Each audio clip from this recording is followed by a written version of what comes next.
السلام عليكم ورحمة الله وبركاته. دمانتي وادن سلامي إلهي وحاين كجرجينا يا عمري دير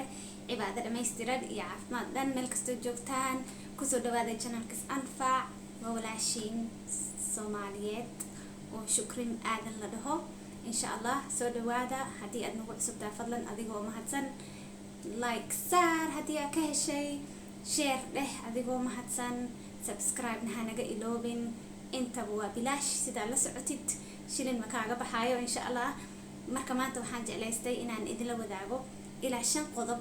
oo ay u badan tahay inay dadka kugu nici karaan dad ma garatay waliga ma aragtay iska ka nicib un sababta kugu nicina aad ogeen waxba aad ka sameeynin aadna la dagaalin oo la diririn aadna xamanin aadan xoogin balse iska ka nicib jinihayga nicib ma maqashay dad ku dhahaaya wax saas amal ah ama jinihayga jecel sabab un baa jirto balse midka koowaad waxay qalqal iyo cabsi ka qabaan shakhsiyadaada oo kamid ah dabeecadaada habdhaqankaaga farxadaada waxqabadkaaga intaas ayay ma aragtay ka qabaan qalqal iyo cabsi gaar ah ama gooni u ah ayaka balse ay rabin inay soo shaac bixiyaan ama soo banaan dhigaan balse ayaka ay haysanin ay ka dabeecad duwan yihiin ay jeclaan lahaayeen in ay ka haystaan balse ay haysanin marka waxay dareemayaan meeshii ay ayaka gaari lahaayeen inaad adiga gaartay meeshii ayaka mari lahaayeen inaad adiga maroosid sidaas darteed ma ku dhihi karaan oo ku necbahay ama ka masiirsanahay marka si micna la'aan sabab la'aan ayay iskaga ka nacayaan jinihaaga ayay nacayaan hooskaaga ayay nacayaan dushaas ayay ka nacayaan because waxay rabaan in adiga ku noqdaan adigana ayaka ma ku noqon karaan adna ayaka ma noqon kartid qof kasta waa sidii qofku Ilaahay ka dhigay mid kalabaad oo ah xaaladda ay ku sugan yihiin ayay aad u neceb yihiin mana rabaan inay go'aan ka qaataan mana rabaan inay hore u socdaan mana rabaan inay tilaabo qaataan mana rabaan inay wax qabad ku qabtaan wax ka qabtaan xaaladda ku jiraan balse ay ku bedeli lahaayeen xaaladda adiga ku jirtid laga yaabo inay khibrad iyo aqoon u lahayn ayna ka xishoonayaan ama iskala weyn yihiin in qofka khibradda iyo aqoonta leh weydiistaan caawitaan Ilaahay ayaa buuxo qof kasta oo bini'aadan ah caawitaan mar noloshiisa u baahanaya waa qasab marka qofka hadduu saas yahay mar walba aad ogeen sababta uu kugu nacayo waxaa laga yaabaa qofkaas in xaalad asaga ku jiro ama xaaladda ay ku jirto ay xaalad xun tahay ay neceb yihiin xaaladda ay ku jiraan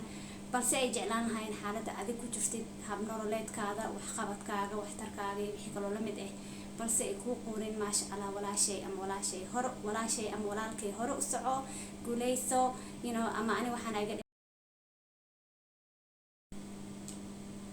kan saddexaad marka numberka saddexaad waxa weeye waxay og yihiin inaad ka horeysid waxay aaminsan yihiin inay ku soo gaari karin waxay u maleeyaan in ma aragtay waxaad adiga qabsan karin marka naftooda ayay shaki ka qabaan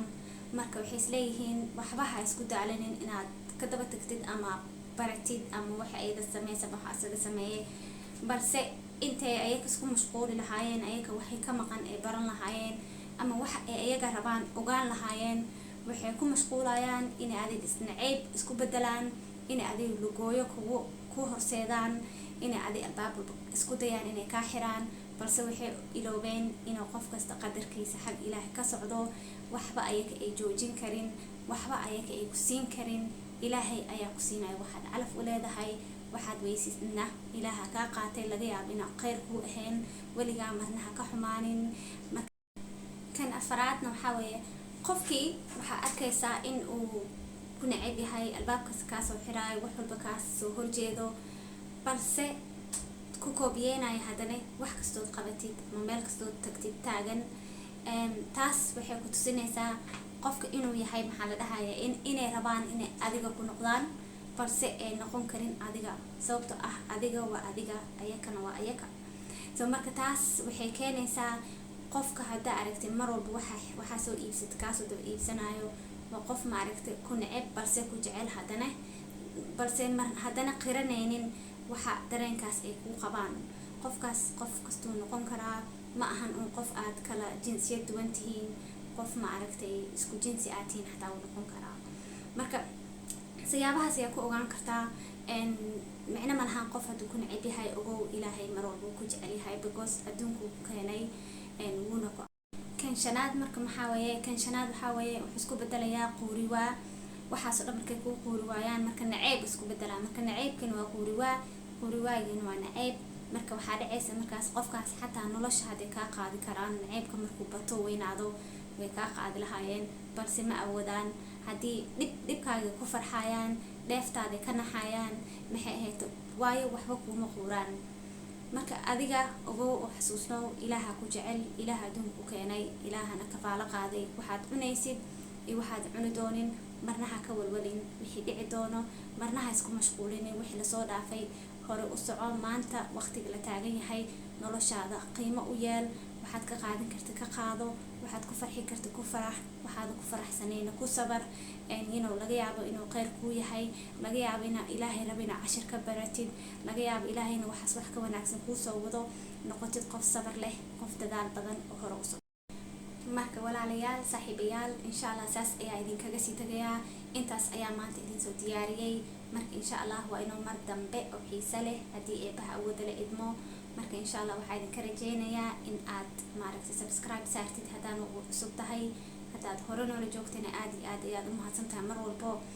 like saar haddii aad ka heshay adigoo aad u mahadsan fadlan dadka la sii wadaag sida wacyigelinta aan wado dad badan u gaarto insha Allah adna garab igacana lagaa rabaa mahadsanadiin meel kastoo joogtiin ilaahay waxaan idinkaga rajeynaya wax kastoo darabtiin inuu idin siiyo jacayl iyo farxad iyo rareen inaad ku noolaatiin nabad iyo nabadgelyana ilaahay dalkeeni hanaga siiyo insha Allah marka waxaan idinkaga tegayaa sidaas iyo nabadgelyo iyo assalaamu calaykum waraxmatullaahi wabarakaatu farxad ku noolaada meel kastoo joogtiin nabadgelyo assalaamu